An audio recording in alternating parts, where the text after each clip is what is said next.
Il ne s'agit pas non plus de devenir un surhomme, insensible au froid, à la douleur. L'intention ici, c'est vraiment de libérer des émotions refoulées, enfouies dans le corps et la psyché depuis très longtemps.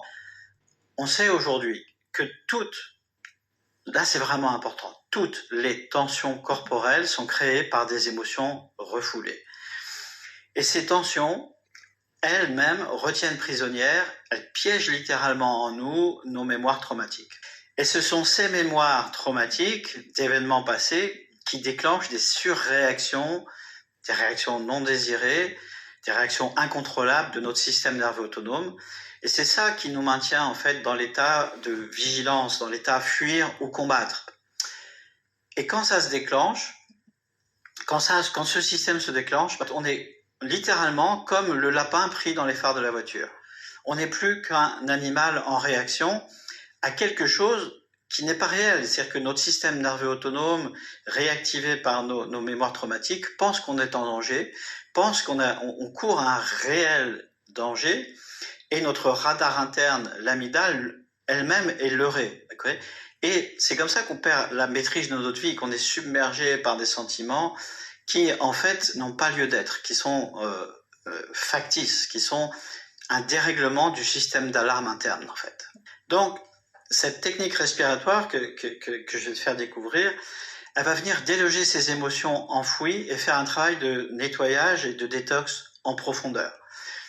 Donc la respiration, tu vois, c'est une respiration profonde par la bouche qui est circulaire. Ça veut dire quoi? Ça veut dire que circulaire, ça veut dire qu'il n'y a pas de pause entre l'inspire et l'expire. Donc ça donne quelque chose, je te le montre, ça donne quelque chose comme ça, comme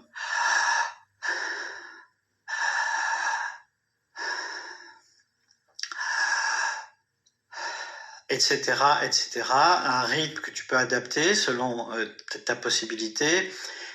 Ce qui est important, c'est de comprendre que c'est pas de la relaxation, hein. C'est vraiment la partie boulot de ce travail.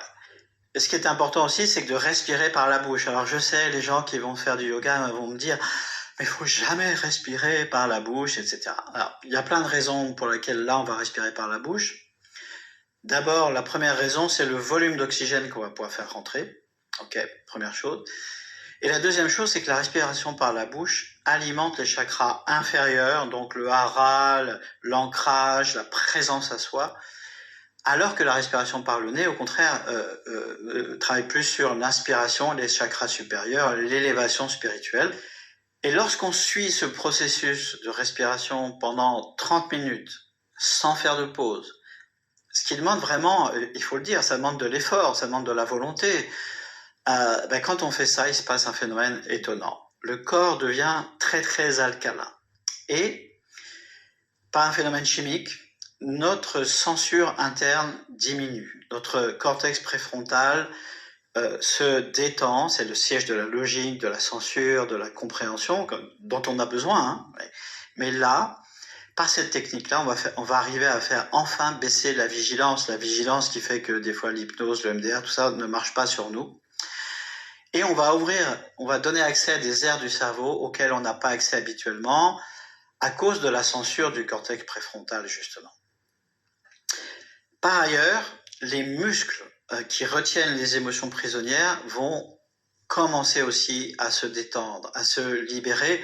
Et ça va permettre de libérer les émotions refoulées, les émotions toxiques, les mémoires traumatiques qui restent littéralement prisonnières des tensions. Donc, il y a la phase 1 qui est la phase d'écriture, d'accord? Cette phase d'écriture va permettre de poser une intention pour la séance qu'on va vivre. Ça va te servir à créer l'énergie propice au travail de libération. Pour la première séance, ce que je te recommande aussi, c'est juste de faire 30 minutes de respiration, comme indiqué plus haut, pour t'initier au processus. Mais ensuite, je crois que tu vas voir en bas à gauche, il y a la liste des thèmes et l'ordre dans lequel je les aborde, d'accord? Donc il y a un ordre. Pour moi, c'est important de respecter cet ordre. La première intention, donc d'abord après la séance d'initiation, je te propose de travailler sur le thème de l'estime de soi, de la confiance, pour ressentir cette force interne, cette confiance, cette sensation d'ancrage, de présence dans le bas de ton corps, qui envoie des messages positifs et des messages rassurants à ton système nerveux autonome. La troisième séance, c'est une séance sur les relations. Et dans cette séance, mes élèves, la plupart du temps, ont des résolutions dans des relations. Il y a des anecdotes incroyables. Il y a des gens qui reçoivent un coup de téléphone d'une personne avec laquelle ils n'étaient plus en contact depuis 10 ans, 15 ans. Ensuite, on va faire un travail sur l'amour, l'abondance. Et ensuite vient la séance sur les valeurs. Et ça, c'est une séance majeure parce que dans cette séance, on va comprendre ce qui actionne notre vie à notre insu. Et comprendre son système de valeurs, l'intégrer, je le dirai jamais assez, c'est une clé majeure de changement. Ensuite, il y a une séance sur l'équilibrage d'un événement du passé. La plupart du temps, par rapport aux événements du passé, on a une perception qui est totalement incomplète et déséquilibrée.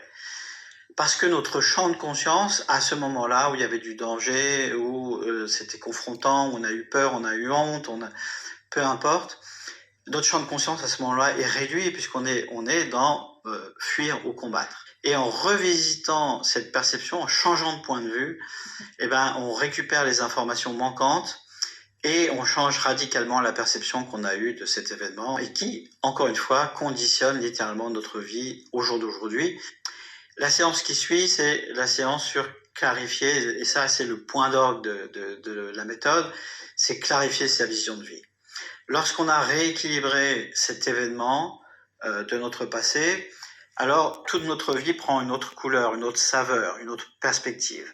Et on peut créer une nouvelle vision de vie, on peut clarifier, on peut poser des objectifs, créer une vision qui nous inspire, qui nous appelle et qui n'est plus une version subie de la vie. Donc, ça c'était pour les thèmes, d'accord ? Maintenant, dans la phase 2, après avoir fait le travail d'écriture, tu vas préparer ton corps à la respiration avec des exercices spécifiques qui vont inciter ton corps à s'ouvrir, à lâcher, à être réceptif à la pratique de la libération et de ce que ça va créer à l'intérieur de toi. La phase 3, c'est vraiment la phase de la respiration connectée. Donc, encore une fois, c'est une phase intense, c'est une phase de travail, c'est pas de la relaxation, c'est pas de la sophrologie. Ça demande vraiment de s'impliquer entièrement, de vraiment s'engager dans la pratique. Et dans cette phase-là, moi, avec mes élèves, ce que je fais, c'est que je mets de la musique assez rythmée. Et c'est ce que je te conseille de faire, c'est de mettre en fond sonore une musique assez rythmée qui va t'aider à garder un rythme assez constant et suffisamment soutenu. La phase 4, c'est la phase dans laquelle, en fait, tu vas vraiment récolter les fruits de ton travail. C'est un voyage guidé, c'est un moment de plénitude intense, c'est un moment où tu te reconnectes avec quelque chose en toi. Quand les élèves le font avec moi, je les guide avec ma voix.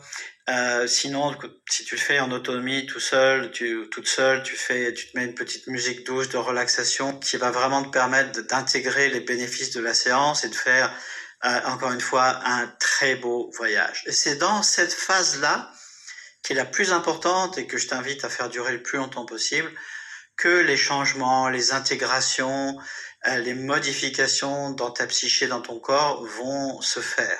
C'est là souvent qu'arrive de la clarté sur la prochaine étape de ta vie.